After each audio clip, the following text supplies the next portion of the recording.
What's up, guys? Welcome back. Today I'm doing more stuff on the 240. I got a lot of stuff done. Got all the tops welded, A-pillars welded, dash bar welded, harness bar welded. So only thing left to do is actually I might change the design on the front rocker boxes, so those need to get done. Anti-intrusion bars need to get welded in, the rear supports need to get welded in, and then, you know, pretty much done. So something I'm working on now, also the door bars, sorry, but the door bars are already like created. I just have to weld them out like I did on this side and then weld them into the cage. I'm just waiting to get everything finalized so I don't dig myself into a hole where I can't actually drop the cage again and get to the welding spots that I need to get to. So that's why I have saved that for last. Also though, real quick, I want to show you guys how an easy way to actually make sure that, because when you're doing tubes sometimes and you're notching both sides to fit, and if you know it's going to be the same exact notch on both sides, meaning no offset or clocking to the tube, easy way to do it is I use these templates again, and this is going to be just a 45-degree notch, 1.5-inch tube. And then so I just place it on there, right? And then these templates actually have like a center line mark on there, so I'll put that on there, and then I'll just trace out that line, and then I'll just scoot the template down and then trace it again and scoot it down. So when I go on this side, then all I have to do is put my template back on there and just line up that center line with this center line, and I know it's 100% good. So for like what I'm doing now, I'm taking these 8-inch pieces of tubes, and these are gonna go right into here like a little it's an extra gusset is what it is, just to add extra strength in case of a collision, so, or a rollover, I guess, more so. But yeah, I thought these are a nice feature to add to the cage, and also we will put one here, but that's gonna make it so it's stronger, and it's going to give me something to hold on to when I actually get out of the car and in the car, which I just feel like it'd be cool, even though the door bars stick out enough to where it's not a big deal. Also, I've got the tube front back on there.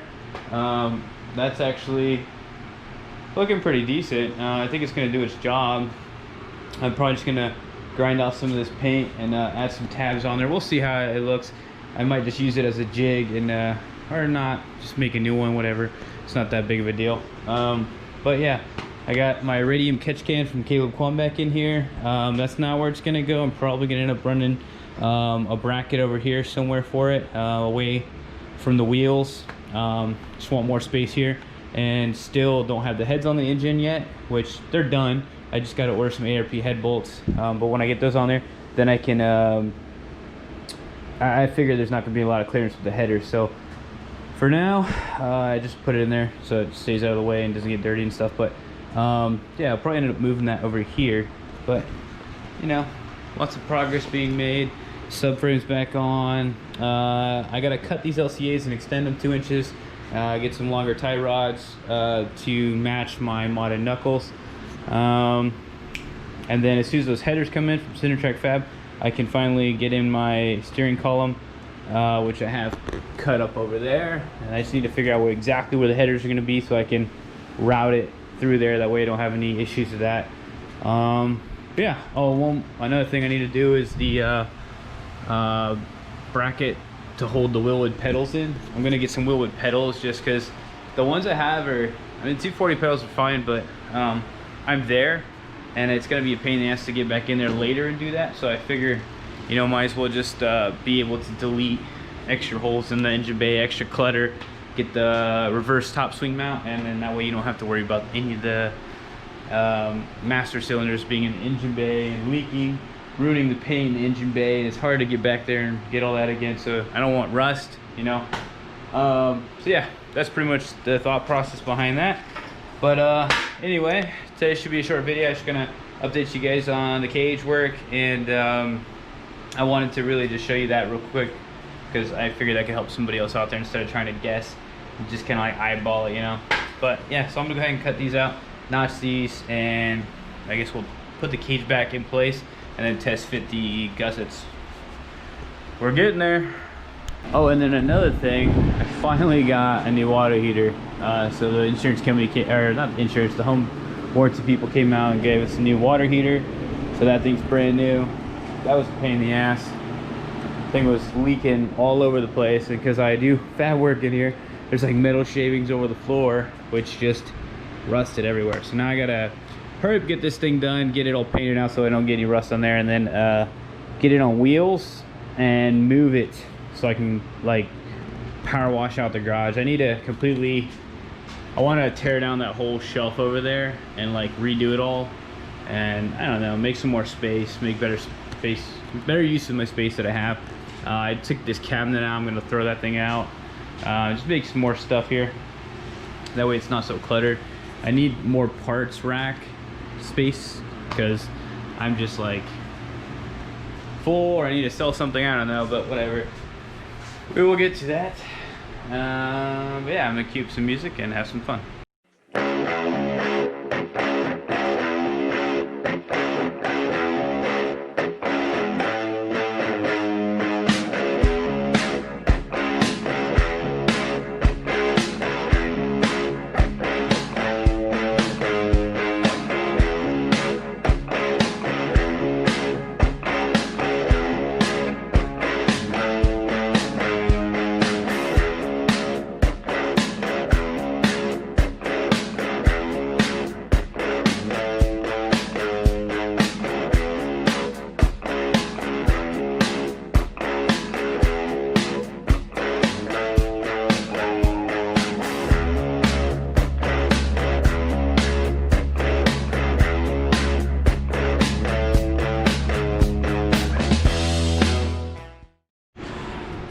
Alright, just a quick update. I got this tacked in place. This is the first one, and the idea is this is the joint, so this will be the weak point, so it kind of just ties both of these together to make this joint stronger. And then I went ahead and did the same thing right here, and then I already got the other two cut up over there and notched, so I'm gonna go ahead repeat that process. That way I can drop the cage and weld out the tops. Alrighty. Get that thing where it's most firm and fits best.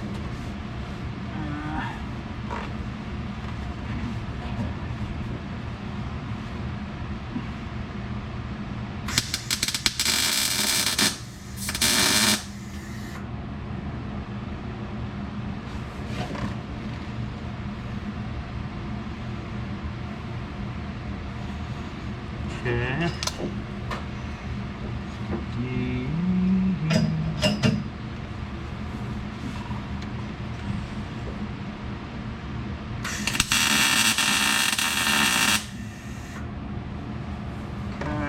We can get the other one like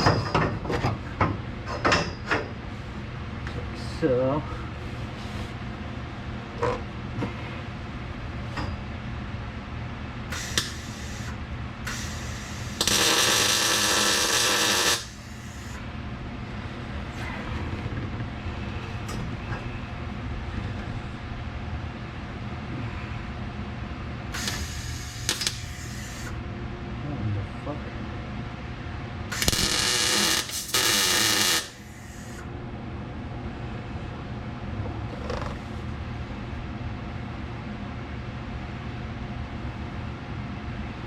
Alright, so that's tacked in place. Whew. Boy, it's getting cramped in here. Every other two I put in, it gets more and more cramped. Alright, so we got those in place. Bam. Next step is just to weld those out. And then, boy,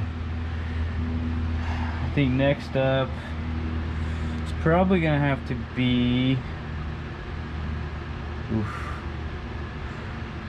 think the rear support, which is already cut and notched and everything. I just gotta put them up there, weld those in place. Maybe the door bars first. It's just a big puzzle right now, so maybe I'll do the door bars first, and then I'll do the rear support and then the anti-intrusion, and then weld it to the rocker boxes. But yeah, I think that is good for now. Woo! Yeah, as you can see, those notches fit really good, so that coping calculator works pretty good. And then it's just taking a little extra time to make everything fit properly, and it works pretty well. So that's gonna make the cage that much safer. And now I think I'm gonna go eat some dinner.